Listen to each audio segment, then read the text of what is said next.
नमस्कार दोस्तों, जैसा कि आप जानते हैं कि बिहार स्टेट की परीक्षा 18 मई से हो रही है। आर्ट ऑफ टीचिंग की मैराथन क्लास में ले रहा हूं और मैंने परीक्षा पर नज़र बनाए रखा है। तो 18 मई से ऐसे ही प्रश्न पूछे जा रहे हैं जैसा मैं सेट में करा रहा हूं। तो ऐसे प्रश्न को एक बार आप एग्जाम से पहले जरूर देखें और इसे बिना देखे आपकी जो लर्निंग है वो थोड़ी सी कमज़ोर रह जाएगी। तो कृपया इसे देखें। Bihar state 2024 art of teaching के मैराथन क्लास में आपका स्वागत है। 18 मई से ऐसे प्रश्न पूछे जा रहे हैं। इसी तरह के प्रश्नों का कई सेट यानी कि पीछे 5 सेट मैं करा चुका हूं। ये छठा सेट है।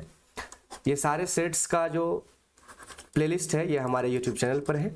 आप उस प्लेलिस्ट में जाके देख सकते हैं। आर्ट ऑफ टीचिंग का प्लेलिस्ट है 2024 का। उसमें सारे सेट 1 2 3 4 5 मैंने करा रखे हैं। एक बार उसे अवश्य देखें। अगर आप चैनल पर नए हैं तो सब्सक्राइब करके हमें अपना सपोर्ट कीजिए और इसके साथ ही बेल आइकन को हिट करिए ताकि लेटेस्ट अपडेट आप तक पहुंचे। और जिनको भी इस चीज़ की ज़रूरत है, आर्ट ऑफ टीचिंग की जो एग्ज़ाम दे रहे हैं, एक क्लास 9 से लेकर क्लास 12 तक के सारे बच्चों के लिए कंपलसरी है जो टीचिंग का एग्ज़ाम दे रहे हैं, उन्हें ज़रूर ये सेंड करें। तो चलिए शुरू करते हैं आज की सेशन की शुरुआत। तो बिहार विद्यालय परीक्षा समिति के शिक्षक पात्रता परीक्षा बिहार स्टेट अनिवार्य प्रश्न के रूप में शिक्षण कला टीचिंग आर्ट ऑफ टीचिंग 30 अंक का होता है और अन्य दक्षता 20 अंक का, जिसमें 10 नंबर का जीएस और 10 नंबर का जिसमें 5 मैथ और 5 रीजनिंग पूछे जाते हैं। तो चलिए आज के सेशन का पहला सवाल लेते हैं। शिक्षा देने का अर्थ है निर्देश देना। तो दोस्तों, शिक्षा देने का जो अर्थ है वो निर्देश देना। तो यहाँ पर मैंने कुछ डिटेल्स भी आपके लिए लाए हैं। कहा कि शिक्षा का अर्थ है निर्देश देना। शिक्षा का क्या अर्थ है? निर्देश देना, जिसका उद्देश्य है बालक के जन्मजात शक्तियों का सर्वांगीण विकास करना। शिक्षा विकास का वह क्रम है जो बाल्यावस्था से परिपक्वता अवस्था तक निरंतर चलता रहता है।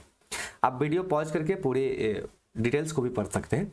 मैं जो महत्वपूर्ण चीजें हैं उसे आपको बता करके जल्दी से जल्दी ज़्यादा से ज़्यादा सवाल करने की कोशिश करूंगा। अगला सवाल लेते हैं दोस्तों। तो जो अगला सवाल है उनमें से क्वेश्चन नंबर 2 कहता है इनमें से एक प्रशिक्षण प्रविधि है। तो कौन सी प्रशिक्षण प्रविधि है? तो किंडरगार्टन, मॉन्टेसरी, तत्परता, सचित्रण, सचित्रण चित्र के साथ। शिक्षण में शिक्षक किस प्रकार से विषय वस्तु को छात्रों के सम्मुख प्रस्तुत करते हैं वह शिक्षण विधि है। अर्थात विषय वस्तु के प्रस्तुतिकरण को रोचक, प्रभावी और उद्देश्यपरक बनाने के लिए जिन उपायों को काम में लाया जाता है वही शिक्षण प्रविधियां कहलाती है। जैसे प्रश्नोत्तर प्रविधि है, कार्य निर्धारण प्रविधि है, निरीक्षण प्रविधि है और उदाहरण प्रविधि है, अभ्यास प्रविधि है, वाद विवाद है, प्रयोगात्मक प्रविधि है और एक सचित्रण प्रविधि भी है। अगला सवाल लेते हैं क्वेश्चन नंबर 3। क्वेश्चन नंबर 3 कहता है जीवित प्राणी की प्राकृतिक क्रिया है। जीवित जो प्राणी है उसकी प्राकृतिक यानी नेचुरल क्रिया क्या है? तो अधिगम है, लर्निंग यानी सीखना। तो जो भी जीवित प्राणी है उसका एक नेचुरल क्या काम है? सीखना। तो जीवित प्राणी की प्राकृतिक प्रक्रिया क्रिया अधिगम है। सीखना या अधिगम एक व्यापक, सतत एवं जीवन पर्यंत, ये याद रखेगा, व्यापक, सतत और जीवन पर्यंत चलने वाली महत्वपूर्ण प्रक्रिया है। मनुष्य जन्म के पश्चात ही सीखना प्रारंभ कर देता है और जीवन भर कुछ न कुछ सीखते रहता है। क्लियर है? तो मनुष्य हमेशा कुछ न कुछ सीखते रहता है। अगला सवाल लेते हैं अंतर व्यक्तिगत उद्देश्य का संबंध। अंतर व्यक्तिगत उद्देश्य का संबंध किससे है? तो दूसरे से पारस्परिक संबंध, भावना व मनोवृत्ति, गत्यात्मक ज्ञान, ये सब तो दूसरा चीज होता है। दूसरे से पारस्परिक संबंध। अंतर व्यक्तित्व संबंध दो या दो से अधिक लोगों के बीच का संबंध है जो अस्थायी या स्थिर स्वरूप का हो सकता है। अंतर व्यक्तित्व संबंध सामाजिक, सांस्कृतिक और अन्य प्रभावों के संदर्भ में निर्मित होते हैं। अगला सवाल 5वां है पाठ योजना का सामान्य उद्देश्य। पाठ योजना जो बनाते हैं, लेसन प्लान जो बनता है, उसका सामान्य उद्देश्य क्या है? तो दीर्घकालिक उद्देश्य को परिभाषित करता है। ऑप्शन ए, पाठ योजना में सामान्य उद्देश्य दीर्घकालिक उद्देश्य को परिभाषित करते हैं। कोई भी जो पाठ योजना होता है वो किसी भी पाठ को सुविधाजनक बनाने के लिए एक शिक्षक की मार्गदर्शिका है। इसका प्राथमिक लक्ष्य शिक्षण अधिगम प्रक्रिया का अनुमान लगाना है। अगला सवाल लेते हैं क्वेश्चन नंबर 6 शिक्षण विधि जो शिक्षार्थी को वास्तविक समय में शामिल करता है। शिक्षण विधि जो शिक्षार्थी को वास्तविक समय में शामिल करता है, यानी कि व्यक्ति यानी कि जो कैंडिडेट है, जो स्टूडेंट है, वो एकदम रियल समस्याओं के साथ खेलता है, उसको उस समस्याओं के साथ फेस करता है, वो है प्रोजेक्ट योजना, प्रोजेक्ट परियोजना आधारित अधिगम जो होता है। शिक्षण विधि जो शिक्षार्थी को वास्तविक समस्या में शामिल करता है वो है परियोजना आधारित अधिगम। ओके, अगला सवाल क्वेश्चन नंबर 7, विषय वस्तु निर्धारित करता है। बिल्कुल, कोई भी विषय वस्तु यानी कि सब्जेक्ट जो है वो डिपेंड करता है, निर्धारित करता है शिक्षण विधि।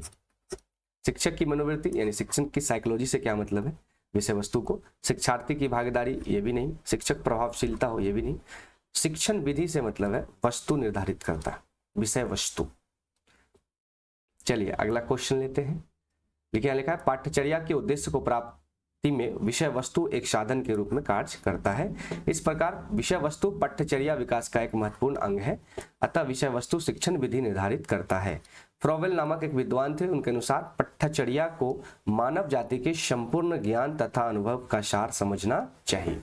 तो यह भी पूछ सकता है कि फ्रॉवेल महोदय के अनुसार पाठ्यचर्या को क्या समझा जाता है, तो मानव जाति के संपूर्ण ज्ञान तथा अनुभव के सार का समझना चाहिए। अगला सवाल लेते हैं। अगला क्वेश्चन है छात्र छात्राओं को मिश्रित कक्षा में सहयोग उन्नत कराने हेतु अच्छी विधि कौन सी है। तो जो कैंडिडेट है, हमारे स्टूडेंट है, उसको मिश्रित कक्षा में सहयोग उन्नत कराने हेतु कौन सी अच्छी विधि है, तो दलगत विधि है। Option A.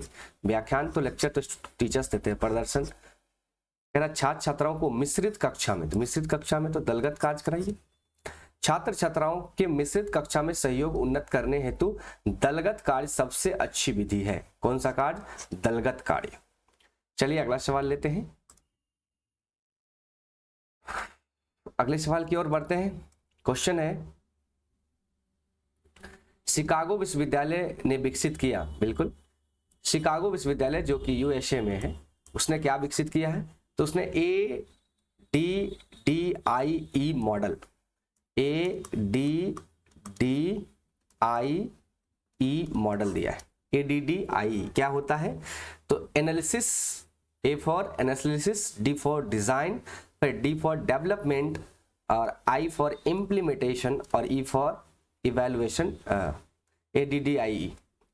तो शिकागो विश्वविद्यालय ने 1892 में अमेरिकन बैप्टिस्ट एजुकेशन सोसाइटी के तत्वाधान में खोला गया शिकागो विश्वविद्यालय ने ADDIE मॉडल को विकसित किया है। अगला सवाल लेते हैं। शिक्षक शिक्षण के उद्देश्य निर्धारित करता है। शिक्षक शिक्षण के उद्देश्य निर्धारित करता है, विशिष्ट उद्देश्य लिखकर। Option B is the correct answer. एक शिक्षक के कई उद्देश्य हैं, लेकिन शिक्षक का मूल उद्देश्य छात्रों की क्षमताओं को विकसित करना है। शिक्षक शिक्षण के विशिष्ट उद्देश्य लिखकर निर्धारित करता है। उद्देश्य का निर्माण शिक्षक स्वयं शिक्षक उद्देश्य शिक्षा उद्देश्य के आधार पर करता है। चलिए अगला सवाल लेते हैं। सूक्ष्म शिक्षण का उपयोग किया जाता है। सही बात है, माध्यमिक में, प्राथमिक में, शिक्षक प्रशिक्षण संस्थान में। गुड, यही सही आंसर है कि जो सूक्ष्म शिक्षण है, सूक्ष्म शिक्षण शिक्षक प्रशिक्षण, यानी कि जैसे हम लोग देखे होंगे कि आपने जब बीएड किया होगा या डीएलएड किया होगा तो वहां पे आपको माइक्रो टीचिंग का क्लास कराया गया होगा, वही है सूक्ष्म शिक्षण। अगला सवाल लेते हैं। अभिक्रमित अनुदेशन में पाठ्य वस्तु का क्रम होता है। तो अभिक्रमित अनुदेशन में पाठ्य वस्तु का क्रम होता है मनोवैज्ञानिक। अभिक्रमित अनुदेशन में पाठ्य पुस्तक का क्रम मनोवैज्ञानिक होता है। स्टोफल के अनुसार ज्ञान के छोटे छोटे अंशों को एक तार्किक क्रम में व्यवस्थित करने को अभिक्रम तथा इनकी संपूर्ण प्रक्रिया को अभिक्रमित अध्ययन कहा जाता है। अगला सवाल लेते हैं दोस्तों। क्वेश्चन है कक्षा शिक्षण पूरा होने के बाद, कक्षा शिक्षण पूरा होने के बाद श्यामपट्ट को किसी भी छात्र साफ करना चाहिए। गलत है, छात्र से कराना ही नहीं है, शिक्षक को श्यामपट्ट साफ करना चाहिए। सही है, श्यामपट्ट वैसे ही छोड़ देना चाहिए। बिल्कुल नहीं, उपयुक्त में से कोई नहीं। तो कक्षा शिक्षण पूरा होने के बाद शिक्षक को कक्षा से बाहर निकलते समय श्यामपट्ट साफ करना चाहिए, क्योंकि यदि ऐसा श्यामपट्ट साफ नहीं है तो अगले शिक्षक कक्षा में आते हैं तो छात्र कक्षा पर ध्यान केंद्रित करने में सक्षम नहीं हो सकते। देखिए, एक अच्छी जो आइडियल टीचर होता है ना, वो जब भी पढ़ाता है आपको तो कम से कम बोर्ड साफ कर लेता है। बोर्ड साफ करने की दो बातें, जो अगले टीचर्स आएंगे वो फ्रेश मिलेंगे, उसके साथ साथ अगर मान लीजिए पढ़ाते समय अगर कोई मिसअंडरस्टैंडिंग भी हुई हो, मिस राइटिंग भी हुई हो तो वो भी आपको मिट जाएगा, वरना कोई और आएगा तो वो आपकी चीज़ों को देखेगा। तो आइडियल टीचर हमेशा अपने ब्लैक बोर्ड साफ करके ही क्लास से बाहर जाते हैं और खुद से करते हैं, बच्चे से नहीं कराते। अगला सवाल है, कक्षा के अंदर बालकों के अधिगम पर सर्वाधिक प्रभाव दृष्टिगोचर होता है। कक्षा का मनोवैज्ञानिक वातावरण, कक्षा का अनुशासन नहीं, कक्षा का सामाजिक वातावरण नहीं, उपयुक्त में से कोई नहीं। तो ये सही आंसर है कि कक्षा के अंदर बालकों के अधिगम पर सर्वाधिक प्रभाव कक्षा के मनोवैज्ञानिक वातावरण पर दृष्टिगोचर होता है।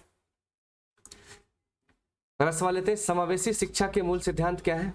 तो समावेशी शिक्षा इंक्लूसिव एजुकेशन जो है वो है कि उसमें हर वर्ग हर समुदाय के बच्चे हो और सब एक साथ पढ़े, इसमें हर वर्ग के बच्चे शामिल हैं। गुड। समावेशन विविधता को महत्व, जब हर वर्ग के शामिल होंगे तो वहां विविधता होगी होगी। तो ए और बी दोनों सही आंसर है। अगला सवाल है, अगला सवाल लेते हैं, पुस्तकालय एक ऐसी जगह है, बिल्कुल। तो लाइब्रेरी कैसी जगह होती है जहाँ ढेर सारे किताबें रखी होती है, ढेर सारे खिलौने रखे होते हैं, गलत है। ढेर सारे, कहीं ये सब गलत है, ये तीनों गलत है। सही जवाब है ढेर सारी किताबें रखी जाती है। अगला सवाल है, निम्नलिखित में कौन सी एक पुस्तक का प्रकार है। सामान्य पाठ पुस्तक तो पुस्तक का प्रकार है, संदर्भ रेफरेंस बुक भी पुस्तक का प्रकार, इसलिए सी इज द करेक्ट ऑप्शन। अगला सवाल लेते हैं, निम्नलिखित में से कौन सा गुण शिक्षकों का नहीं है।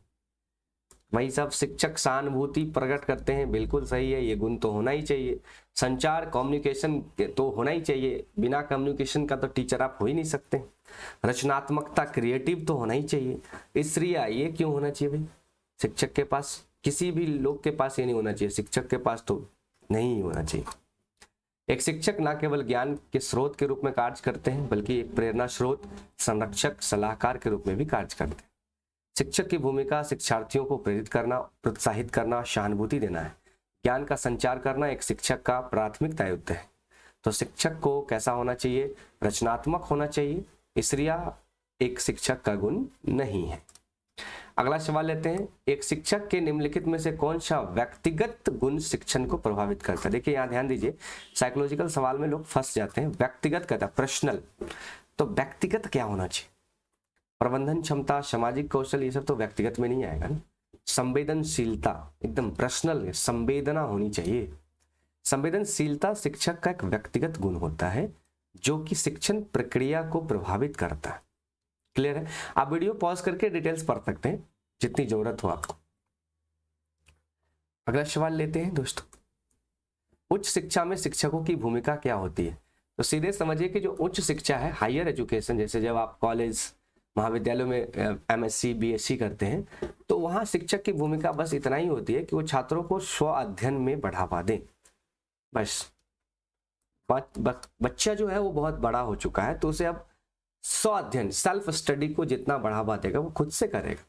छात्रों को जानकारी देना गलत है, उस छात्रों की समस्या को हल करने में उनकी मदद करना, अरे अब वो बड़ा हो गया है तो खुद से सॉल्व कर लेगा भाई। उच्च शिक्षा में शिक्षक समाज में महत्वपूर्ण भूमिका निभाते हैं क्योंकि वो युवा पीढ़ी को साहस और ज्ञान के साथ भविष्य का सामना करने के लिए तैयार करते हैं। उच्च शिक्षा में शिक्षक की महत्वपूर्ण भूमिका है छात्रों का स्व अध्ययन को बढ़ावा देना। चलिए अगला सवाल लेते हैं। 21 नंबर सवाल कहता है कि मूल्यांकन क्या है। दोस्तों मूल्यांकन सतत प्रक्रिया है, सतत प्रक्रिया, अर्धवार्षिक, वार्षिक, अवार्षिक, सतत। मूल्यांकन किसी निर्दिष्ट क्षेत्र में किसी के प्रदर्शन का आकलन करने के लिए किया जाता है। परीक्षण और मापन की सहायता से मूल्यांकन होता है। मूल्यांकन एक सतत प्रक्रिया है तथा जीवन पर्यंत चलती रहती है। क्लियर है। अगला सवाल लेते हैं, आंकने की व्यापक प्रक्रिया क्या है। तो दोस्तों मूल्यांकन है, किसी को भी आंकना है तो उसका मूल्यांकन कर लीजिए, बेस्ट ऑप्शन है। तो लिखा आंकने या आकलन की व्यापक प्रक्रिया ही मूल्यांकन है। चलिए अगला क्वेश्चन देखते हैं। संकलनात्मक मूल्यांकन किस प्रकार का परीक्षण है। तो संकलनात्मक मूल्यांकन किस प्रकार का परीक्षण है। तो संकलनात्मक मूल्यांकन शिक्षक निर्मित परीक्षण है, बाहरी परीक्षण है, आंतरिक परीक्षण है। तो आंतरिक भी है, बाहरी भी है और शिक्षक द्वारा निर्मित है, सब है, यानी उपरोक्त सभी। तो सकलनात्मक मूल्यांकन से अभिप्राय संपूर्ण कोर्स की समाप्ति के पश्चात किए जाने वाले समग्र मूल्यांकन से है। इस मूल्यांकन की सहायता से यह ज्ञात किया जाता है कि शिक्षण उद्देश्यों की पूर्ति किस सीमा तक हुई है। अतः संकलनात्मक मूल्यांकन एक शिक्षक निर्मित परीक्षण, बाहरी परीक्षण तथा आंतरिक परीक्षण है, यानी सभी है। अगला ऑप्शन चलते हैं, अगला क्वेश्चन में चलते हैं, सॉरी। पाठ्यचर्या का सिद्धांत किस पर आधारित होता है। बच्चा पे, गतिविधि पर, सामुदायिक जीवन पर, पारिवारिक जीवन पर। तो पाठ्यचर्या को ज्ञानात्मक, भावनात्मक, क्रियात्मक पक्षों से पाठ का निर्धारण करना चाहिए। छात्रों की वर्तमान आवश्यकताओं को ध्यान में रखकर मनोवैज्ञानिक स्तर पर ध्यान दिया जाना चाहिए। समाज, सांस्कृतिक, सभ्यता, राष्ट्रीयता और अंतर्राष्ट्रीयता की भावना को ध्यान में रखकर पाठ्यचर्या का निर्माण की प्रक्रिया की जानी चाहिए। पाठ्यचर्या का सिद्धांत पारिवारिक जीवन पर आधारित नहीं होता। अब देखिए दोस्तों, ये जो सवाल है कहता है कि पाठ्यचर्या का सिद्धांत किस पर आधारित नहीं है, तो बच्चा भाई तो होगा ही, क्योंकि पाठ्यचर्या को पढ़ेगा ही बच्चा। गतिविधि तो पाठ्यचर्या में होगी। सामुदायिक जीवन तो होगा ही होगा, क्योंकि समाज के साथ रहना।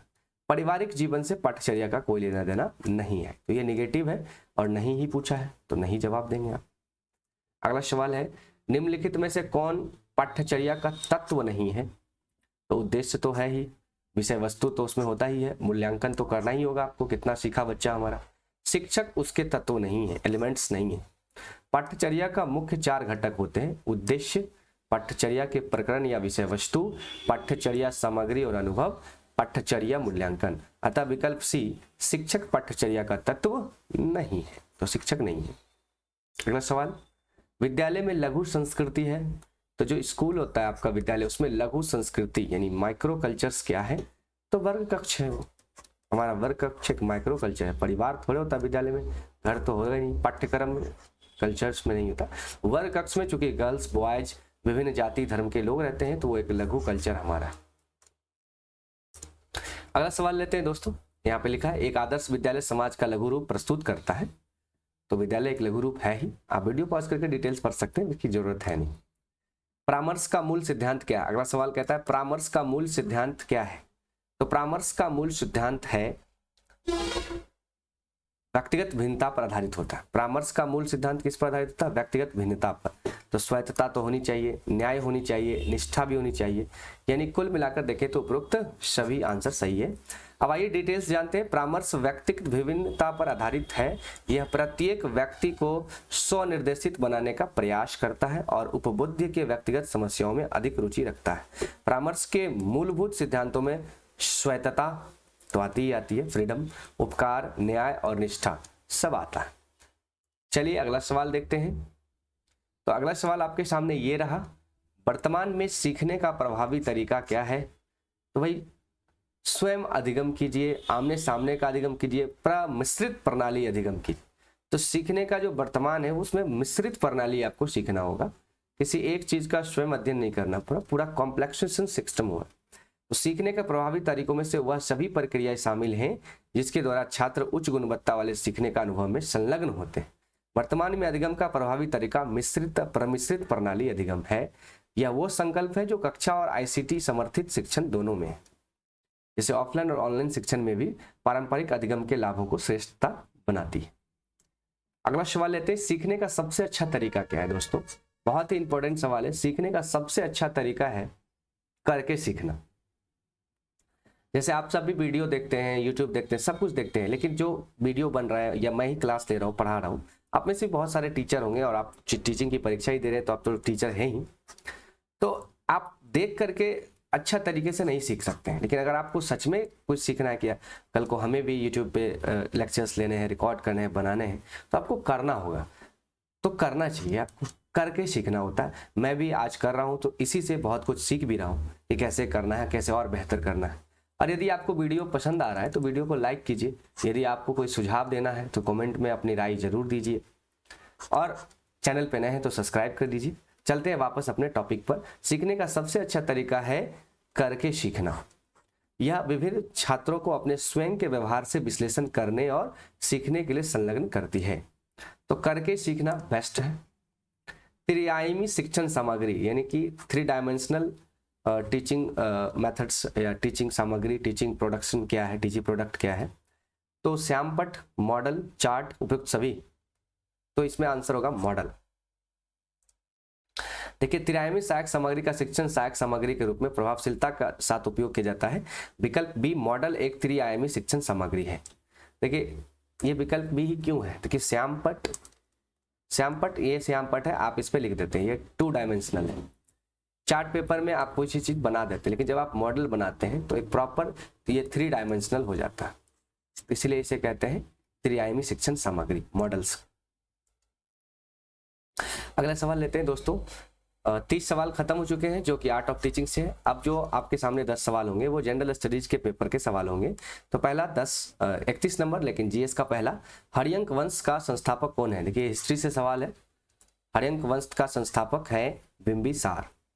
तो मगध, जो आपने कभी हिस्ट्री पढ़ा होगा तो जानते होंगे कि जो मगध साम्राज्य था, जो बिहार से था, उस पर 7 राजवंश हुए, हर्यंक वंश, शिशुनाग वंश, नंद वंश, मौर्य वंश। तो इस तरह से तो क्वेश्चन हमारा कहता है हर्यंक वंश का संस्थापक तो बिंबिसार है। हर्यंक वंश का संस्थापक बिंबिसार था, इन्हें श्रेणिक के नाम से जाना जाता था। बिंबिसार बौद्ध धर्म का अनुयायी था। हर्यंक वंश का अंतिम शासक नागदशक था। घनानंद को नंद वंश का अंतिम शासक माना जाता है। चलिए, बहुत बड़ी। हर्यंक वंश का ही शासक था अजातशत्रु। घनानंद तो हर्षवर्धन तो वर्धन वंश का शासक था, पुष्यभूति वर्धन। निम्नलिखित में से किस प्रकार की मिट्टी का भारत में सबसे बड़ा क्षेत्रफल है? दोस्तों, भारत में सबसे बड़ा क्षेत्रफल है जलोढ़ मिट्टी, क्योंकि हमारी जलोढ़ मिट्टी जो है माँ गंगा, जो गंगा नदी है, उसके मैदानी क्षेत्रों में पाई जाती है। तो उत्तराखंड से निकलकर गंगा उत्तराखंड, यूपी, उसके बाद बिहार और झारखंड से सिर्फ टच करती है, निकल जाती है, सिर्फ टच करके झारखंड से, और चली जाती है वेस्ट बंगाल। तो इस पूरे एरिया, जो उत्तर भारत का एरिया है, ये पूरा एक मैदानी क्षेत्र बनता है, गंगा का द्रोणी या बेसिन क्षेत्र। जो जलोढ़ यानी जल द्वारा ओढ़ा दी गई मिट्टी को क्या कहते हैं? जलोढ़ मिट्टी। देखिए, जल द्वारा ओढ़ा दी जाती, तो जल लेके आई गंगा नदी और ओढ़ा दिया उस मिट्टी को, जलोढ़ मिट्टी कहते हैं। तो सबसे ज्यादा भारत में सबसे लंबी नदी गंगा है, 2525 किलोमीटर, और वो सबसे ज्यादा मिट्टी बिछाती है, जिसे जलोढ़ मिट्टी कहते हैं। तो यहाँ लिखा है जलोढ़ मिट्टी भारत के उत्तरी मैदान में पाई जाती है। यह देश के लगभग 35.5% भागों में लगभग 11 लाख वर्ग किलोमीटर में विस्तृत है।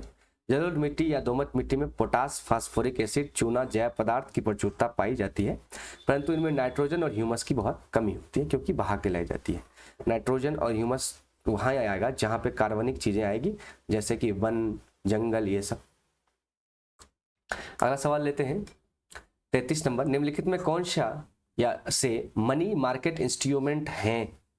तो ट्रेजरी बिल, वाणिज्यिकी पत्र, जमा प्रमाण पत्र, ये सारे के सारे। तो मनी मार्केट इंस्ट्रूमेंट में ये सब कुछ आता है दोस्तों। ये इकोनॉमिक्स का सवाल है। इकोनॉमिक्स समझिए, आर्थिक। फरवरी 1938 में बिहार के निर्वाचित सरकार ने किस कारण से त्यागपत्र दे दिया? तो आपको पता है 1938 में भारत शासन अधिनियम 1935 के बाद 1936 में चुनाव हुआ था, उसमें एक सरकार बनी थी। तो 1938 में आके क्या किया? इस्तीफा दे दिया। इसका क्या कारण था? इसका कारण था राजनीतिक कैदियों की रिहाई के। तो राजनीतिक कैदी को रिहाई की बात थी, लेकिन अंग्रेजों ने रिहाई नहीं किया, इसलिए इसने क्या किया? इस्तीफा दे दिया। अगला सवाल लेते हैं।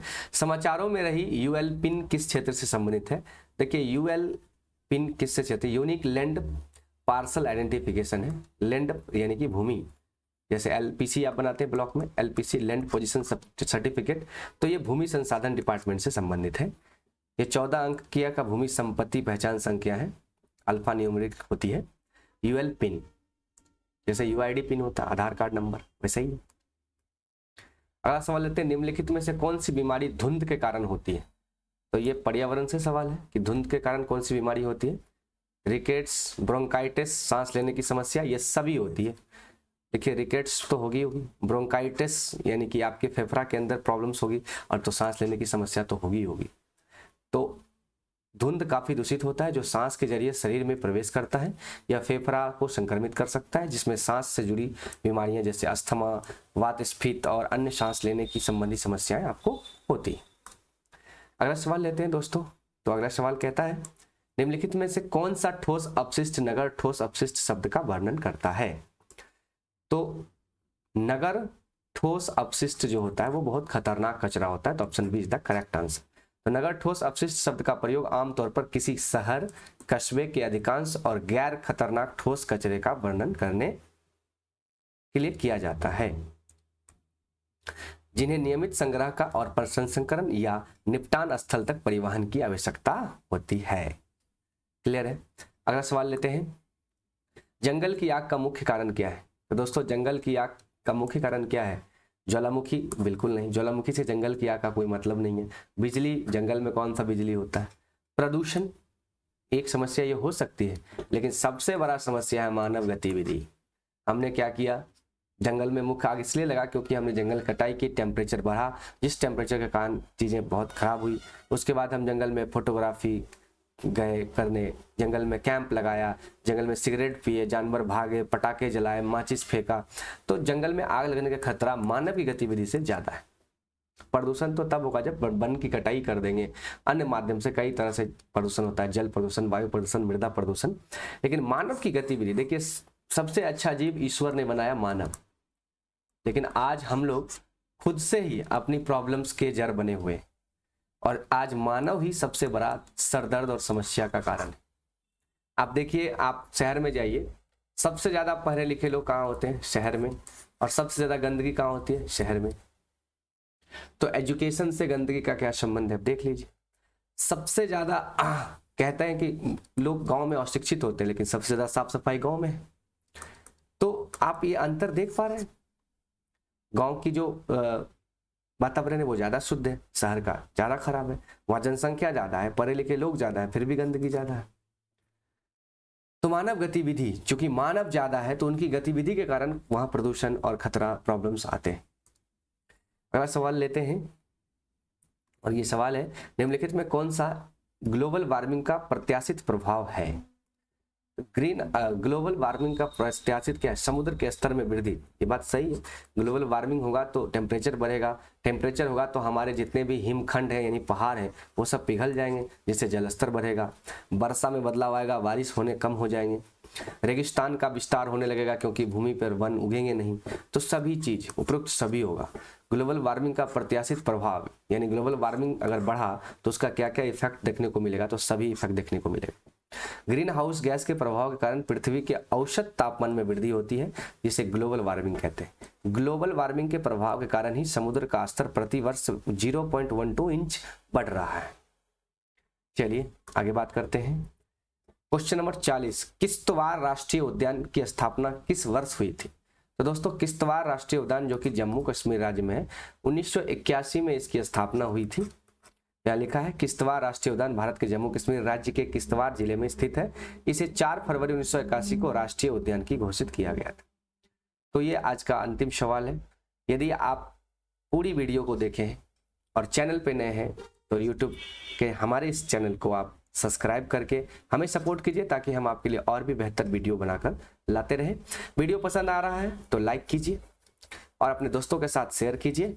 साथ ही यदि कोई सुझाव हमें आप देना चाहते हैं तो कमेंट बॉक्स में हमें वो देना ना भूलें, और बेल आइकन को जरूर हिट करें ताकि लेटेस्ट अपडेट के लिए आपको यूट्यूब में सर्च नहीं करना पड़े, आपको नोटिफिकेशन चला जाए। तो आज के लिए इतना ही। और हाँ, मैं physics paper 2 state physics paper 2 का भी क्लास ले रहा हूँ इसी यूट्यूब चैनल पर। आप हमारे यूट्यूब चैनल के प्लेलिस्ट में जाएंगे तो वहाँ आपको एक प्लेलिस्ट दिखेगा जिसमें फिजिक्स पेपर 2 बिहार स्टेट लिखा है। उसमें भी मैंने 5 सेट करा दिया हूँ, और वहाँ भी हर रोज 1 से 2 सेट कराए जाते हैं, तो वहाँ भी आप देख सकते हैं।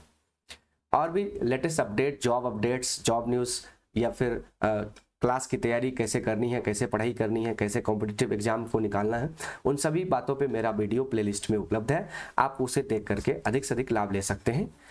आज के लिए इतना ही, दीजिए इजाजत। जय हिंद, जय भारत।